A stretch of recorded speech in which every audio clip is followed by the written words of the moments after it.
Hi everybody, this is Michelle, and today I'm sharing a Valentine's Day illustration in watercolor that you can make to give to a special someone. I start my illustration off with a sketch. Whenever I'm drawing something that requires a bit of symmetry, I find that drawing on graphing paper helps me to maintain even proportions. I also like to draw on something other than my watercolor paper because I pencil in a lot of lines before I really decide on the shapes and sizes of things. And I'm sort of just like really messy when I'm drawing. So I don't want to draw directly on the watercolor paper first because I don't want to damage it by using my eraser and rubbing too much on the watercolor paper and just kind of messing with the fibers.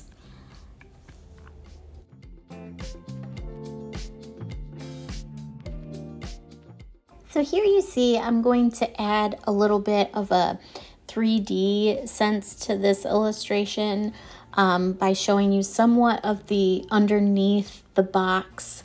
And I really, again, find that this graph paper really helps me to make sense of the design and the shape and getting a 3D effect with my sketch.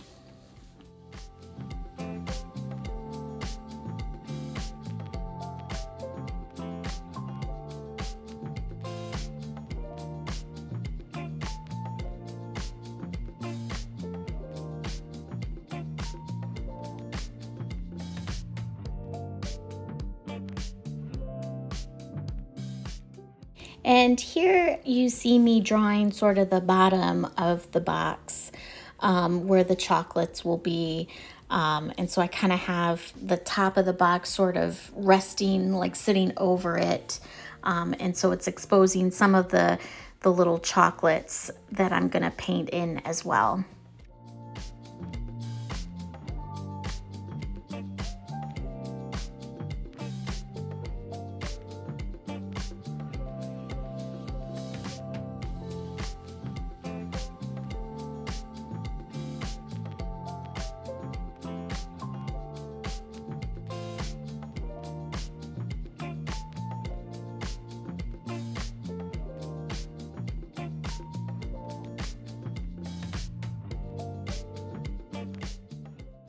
So the next step in my process is to transfer my sketch from the graph paper onto some tracing paper. So you'll see me go over my sketch with a pen, and I will sketch on the opposite side with some pencil, just kind of like you learned in elementary school. And then I will be able to trace my whole sketch over onto the watercolor paper. And that's just, again, a really great way to keep the integrity of my watercolor paper.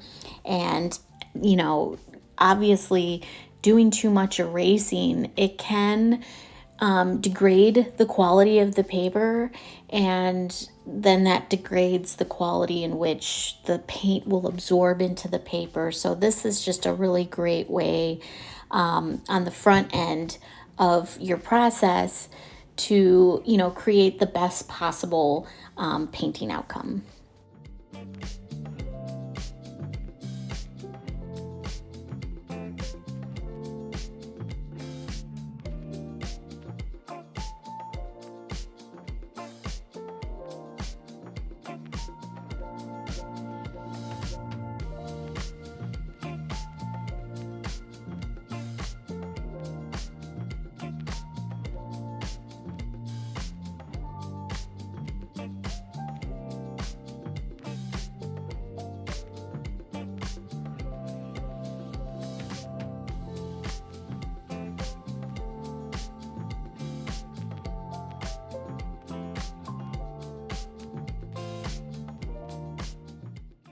Okay, and here you see me transferring my tracing paper sketch over to my watercolor paper. So I have penciled in on the opposite side of my sketch, and I'm just kind of tracing over those lines to transfer it. And you can see this is a fairly big block of watercolor paper. It's Arches paper. That's my favorite to work on. It's 140 pound, so it's thick, and it's 100% cotton, so it really handles the paint really nicely. And you can see, actually, I'm trying to conserve paper, so you can see my other illustration, my bouquet of lollipop, heart-shaped lollipops. And I'm gonna start by mixing up some browns for my chocolates. That's kind of where I decided to start. I think you could really start just about anywhere with this, but I just kind of wanted to tackle the chocolates first. So I mixed up a couple of different tones of brown just to get some variation and interest with my chocolates. Like, I don't want it to just be like a solid color. And I also mixed up I wanted to have a white chocolate as well. So I used a sort of a pale yellow. I think like white chocolate to me looks almost like a cream color. So I got a little bit of a pale yellow with a lot of water, and I think I even put some white in there to get that white chocolate appearance.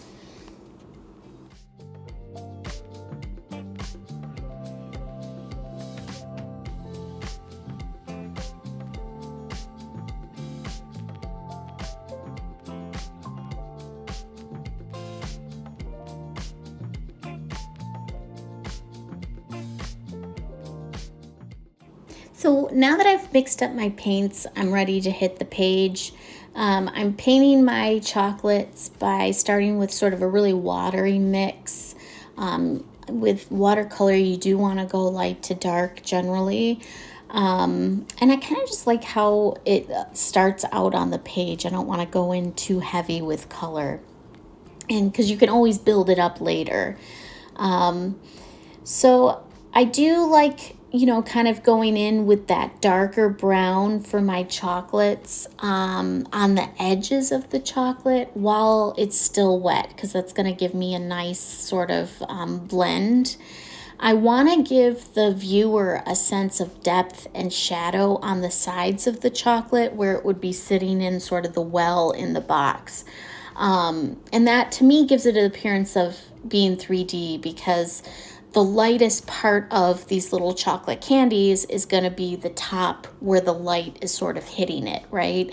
And then sort of on the sides and kind of closer to where it's touching the well, it's going to be at its darkest.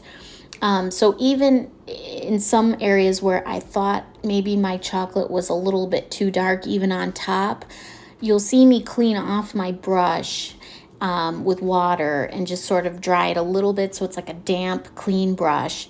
And I'll lift up some of the brown while it's still wet. It's almost like kind of a watercolor version of an eraser. And that's going to create a little bit of a highlight on the top where the light would be hitting the chocolates.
Now I'm at the point where I'm mixing up some reds for the chocolate box. I get a couple of shades of red on my palette, and then I really want to see, I'm not quite sure at this point in my process what I want this color to be.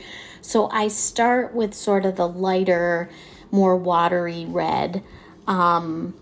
And I'm going to use a larger brush. So I have like a 12-point round brush here because I want to quickly lay down my red paint before any of it dries, so it'll blend kind of nice. I have a really hard time with red generally.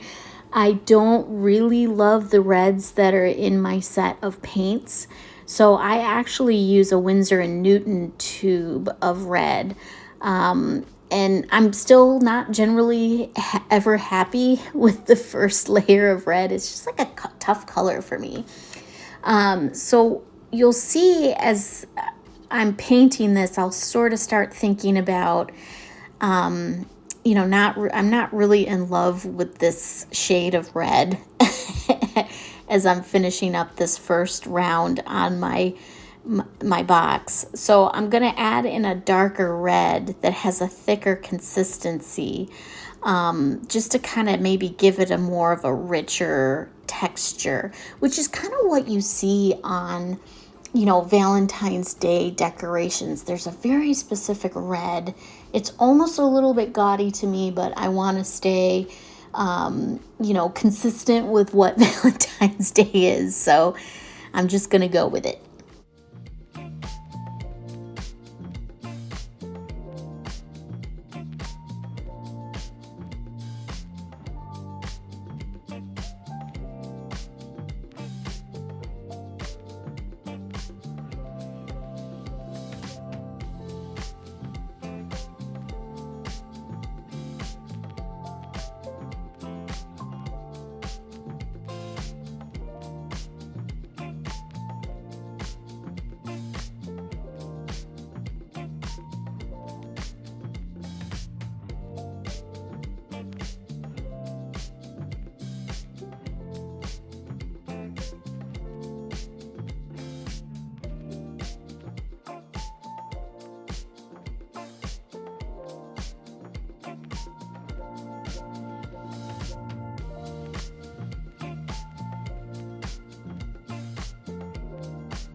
And here also you can see me kind of going around the bottom part of the Valentine's box with red, so that, as the viewer, you would be kind of seeing that little bit of shade of red on that bottom box because you're looking at it, from like a top view.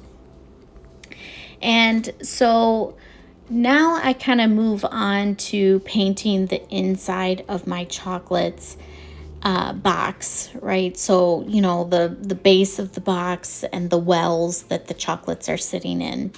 And this is where it gets kind of complicated because I definitely want the brown base to stand out from the chocolates themselves. So I'm going to go for sort of a richer dark. And one way that I achieve getting a really, really dark brown is I put a little bit of purple into it. And purple just, to me, it's one of my favorite colors to add to brown because it creates this kind of beautifully rich texture of brown.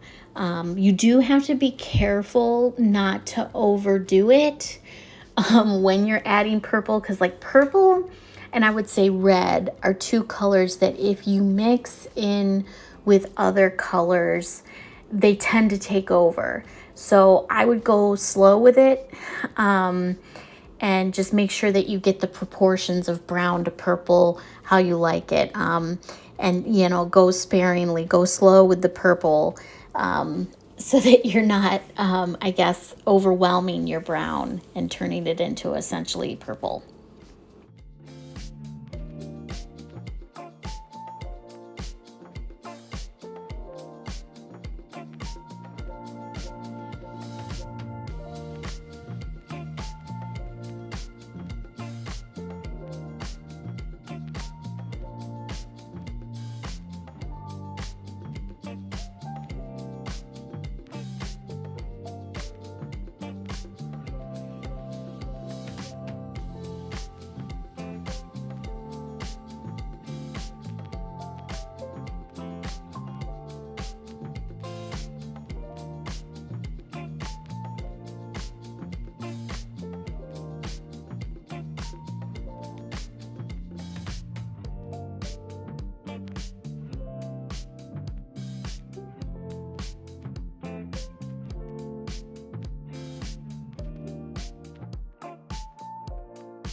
And okay, as you can see, once my the top of my chocolates box has dried, I'm still not happy with the red.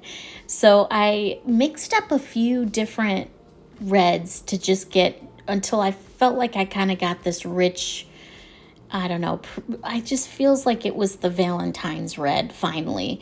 And you can see me going over one more layer with my red. And, while it might be kind of annoying to constantly doing layer after layer, I think it's better than going too dark. So, put down a layer, see how it looks, and decide if you want more. Because if you go in like too heavy, too much of a thicker consistency and too dark of a color, it's really hard to sort of unring that bell. So I think it's better to sort of build up until you're happy with the effect.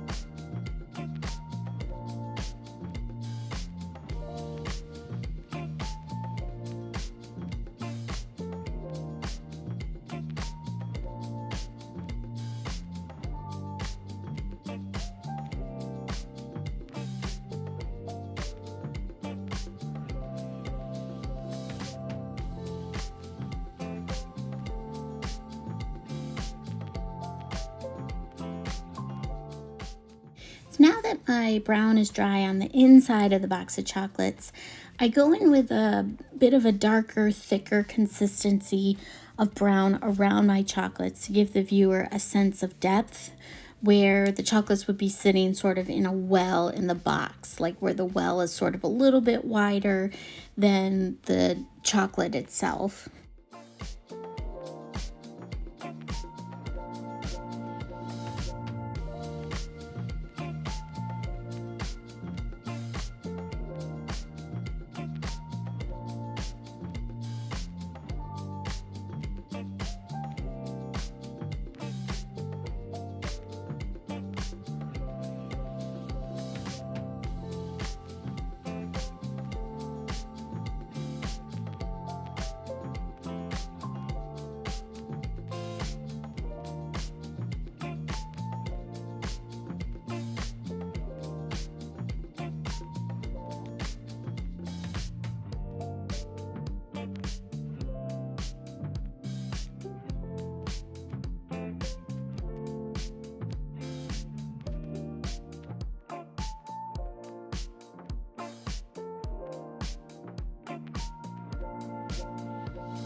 I added a bit of purple to my red, and I'm going in with a thicker consistency to paint the sides of the top of the box.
Sorry, my head keeps popping in here, but you can see that I will move around my block of paper just to sort of get the best angle to paint in. So don't be afraid to do that.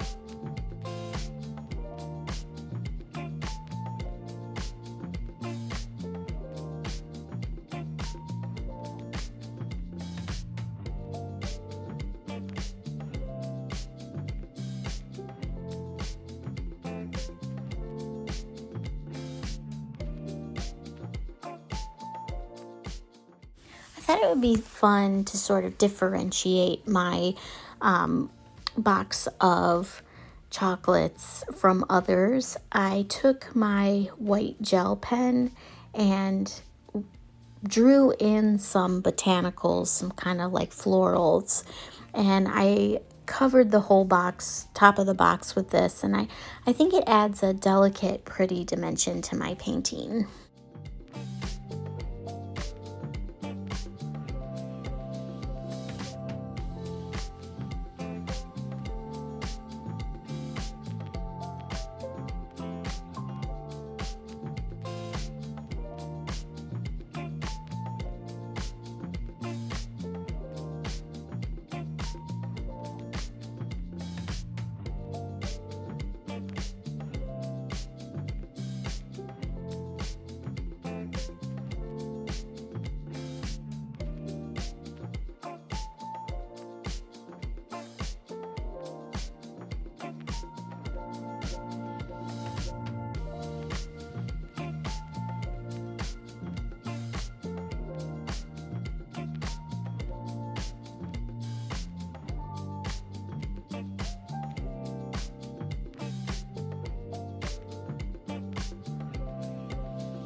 thought it would be cute to add the word love to my box. Initially, you can see I'm writing it in using my white gel pen. But eventually, though, I decided it sort of blended in too much with the other botanicals around there, with all of it being white. So I decided to use my gold watercolor paint to go over the white and lettering, just to make it stand out a little more. And here you have my finished product. Thanks for watching. I hope you liked it. Like and subscribe for more watercolor content.